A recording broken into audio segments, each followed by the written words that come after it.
untuk menciptakan satu peraturan yang mencakup keseluruhan. Tanggapannya Bang? Sebenarnya ide itu udah muncul kan sejak lama ya. Itu kan kalau nggak salah pertama-tama Menteri Agraria kan Sofyan Jalil mengatakan ya perlu untuk apa disharmonisasi hukum pertanahan ini pertama-tama untuk agar tidak adanya konflik agraria yang berlarut-larut, kemudian tidak adanya tidak kepastian hukum itu kan. Itu dulu ada gagasan bagaimana ini mengatasi persoalan semrawutnya daripada regulasi ini, karena satu dengan yang lain saling bertabrakan. Misalnya kita ambil contoh Peraturan Menteri Agraria ya, nomor 9 tahun 2019 itu mengenai HT online. HT online, oke. Itu kan dikatakan di dalam, kalau nggak salah di pasal 9 ayat 5 ya, dikatakan bahwa yang berhak untuk memasang hak tanggungan secara online itu adalah debitur sendiri. Debitur? Iya, tapi kan itu sebenarnya opposite, bertentangan. Berarti bisa pihak perbankan? Debitur misalkan aku pinjam, jadi abang yang pasang. Sertifikat itu harus nama saya. Nah kan, itu pengertiannya jadi rancu dengan Undang-Undang Nomor 4 tahun 96 mengenai Undang-Undang Tanggungan, hak tanggungan. Pasal 8 yang pada intinya mengatakan bahwa pemberi hak tanggungan itu syaratnya adalah berhak atau mampu atau punya hak untuk mengalihkan subjek hak tanggungannya tersebut. Artinya bahwa tidak ada harus dikatakan itu adalah debitur. Dan dalam praktek pun itu seringkali kan dulu memang dari dulu ya tidak harus selalu bahwa yang memberikan hak tanggungan atau yang menjamin itu adalah debitur sendiri, si pemilik ya, si pemilik sertifikatnya, tapi bisa saja misalkan istrinya, anaknya dan lain sebagainya. Tapi kan itu pakai kuasa dong? Enggak, jadi juga. mereka langsung di dalam SKMAT dan APHT-nya itu dikatakan menjamin kreditnya si X, ya kan, untuk seandainya yaitu sebagai jaminan untuk pelunasan utang gitu. Sebagai jaminan. Sebagai jaminan, sebagai asesor kan kalau istilahnya ini kan pinjaman pokoknya saya, misalnya pinjaman pokoknya saya, tapi yang menjamin atas pinjaman pokok saya itu adalah istri saya, misalnya begitu. Bisa itu dari dulu, memang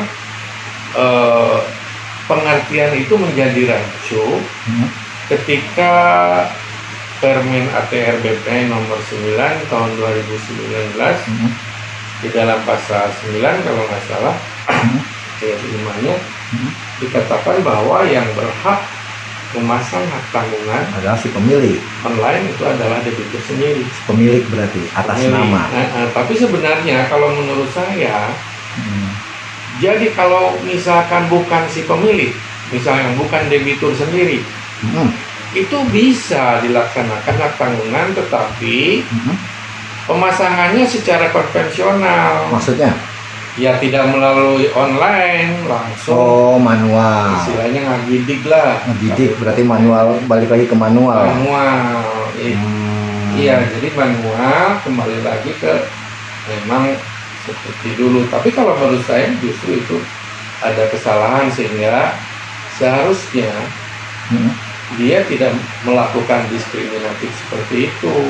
Harusnya sama aja, apakah itu debitur sendiri ataupun orang lain yang memberikan jaminan, itu harus bisa di HT online. Tapi gini Bang, ini kan ada aturan baru.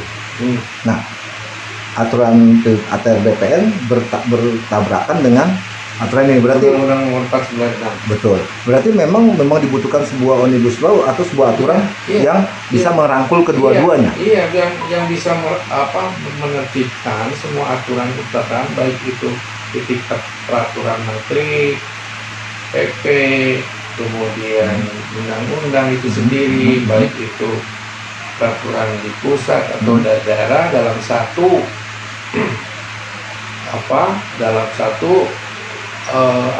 Payung hukum. pembuatan satu undang-undang sekaligus. Jadi satu payung hukum saja. Satu payung hukum aja. Nah, dengan kondisi ini dampak bagi teman-teman notaris PPAT gimana, Pak? Dengan Kan kondisi sentilau, jadi ketidakpastian hukum. ketidakpastian hukum maksudnya? Ketidakpastian hukum artinya kalau hukumnya bertabrakan, Hmm. ya kan, tidak ada kepastian hukum dong jelas. Seperti misalkan sekarang menurut Undang-Undang Nomor 49 tahun 96, Undang-Undang Hak Tanggungan, itu boleh, ya kan, bukan debitur sendiri yang menjaminkan utangnya, tapi kemudian seolah-olah oleh Permen BPN nomor 9 tahun 2019 dihalang-halangi pelaksanaan HT online-nya. Jadi harus dilakukan secara manual. Oke. Nah, itu kan ada satu hal yang sangat mengganjal yang seharusnya segeralah peraturan Menteri ATR BPN ini dirubah, ya kan?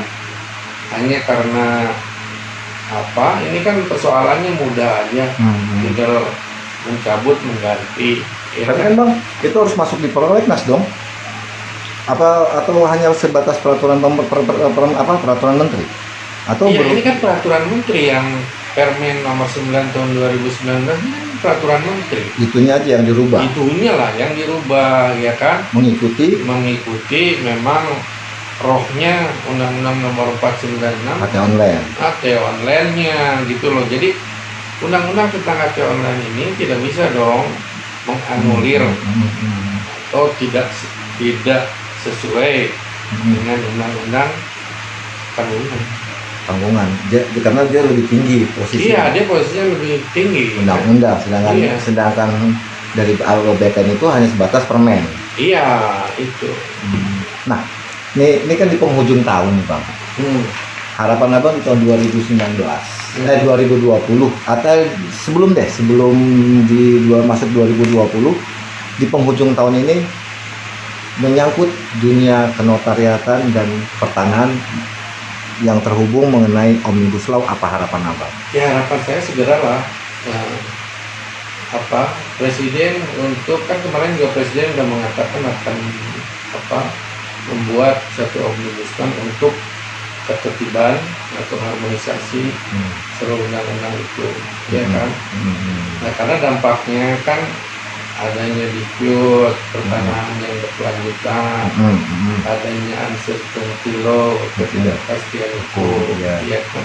Yang berujung tentu saja kepada ketidakadilan. Nah, itu harus segera, ya, pemerintah membuat Perpu untuk melakukan suatu omnibus law ini. Sedangkan tujuan dibentuknya undang-undang itu untuk kesejahteraan, untuk keadilan. Iya. Tapi kalau dengan adanya kondisi seperti ini justru malah membuat ketidakadilan. Iya. Harapannya itu. Kalau menyangkut dunia kenotariatan dengan adanya Omnibus Law, harapannya Abang, apa pekerjaan jadi lebih gampang, lebih mudah di notaris atau PPAT? Ya, ada kepastian hukum ya di dalam undang-undang notaris juga kan ada seperti ada kontradiktif antara, kalau tidak salah pasal 15 ayat berapa gitu. Pasal tentang pekerjaan beda. Iya, itu bisa peralihan hak atas tanah, tapi kenapa kok pasal ini pasal 15 ayat huruf A ya? Iya. Mengenai pekerjaan PPAT. Iya, itu. Nah, itu kan bisa mengajukan peralihan hak tanah. Tapi kenapa kok tidak bisa dilaksanakan? Undang-undang kan sebenarnya lebih tinggi daripada peraturan. Berarti Undang UJN pasal 15 itu mandul dong? Iya, mandul, jadi tidak bisa dilaksanakan dalam praktik. Yang perlu dirubah UJN-nya atau aturan yang lain mengikuti UJN? Ya, seharusnya kalau undang-undang undang-undang itu kan kesepakatan bersama dibuat Ah. oleh wakil rakyat lebih tinggi bersama DPR. Kan DPR itu tepatnya di bawah DPR, di bawah presiden. Kan seharusnya melaksanakan apa perintah dari presiden kan. Berarti BPN harusnya patuh di undang-undang Iya, ya. harus patuh. Jadi Kan? semua, ya kan, karena beliau juga, mereka kan di bawah presiden, yang membuat undang-undang itu kan presiden dengan DPR. Jadi tahun 2020 ke depan Ya 2020 ke depan harapan saya ya semuanya ditertibkan, yang mandul-mandul itu jangan dimandulkan gitu loh. yang Kemudian yang saling bertentangan itu diharmoniskan gitu. Sehingga kita menjadi satu kepastian hukum untuk masyarakat, dan dari kepastian hukum itulah kita akan bisa memenuhi keinginan-keinginan masyarakat. Itu kan diharapkannya seperti itu, walaupun antara keadilan dan pelaksanaan undang-undang ini belum tentu sejalan beriringan.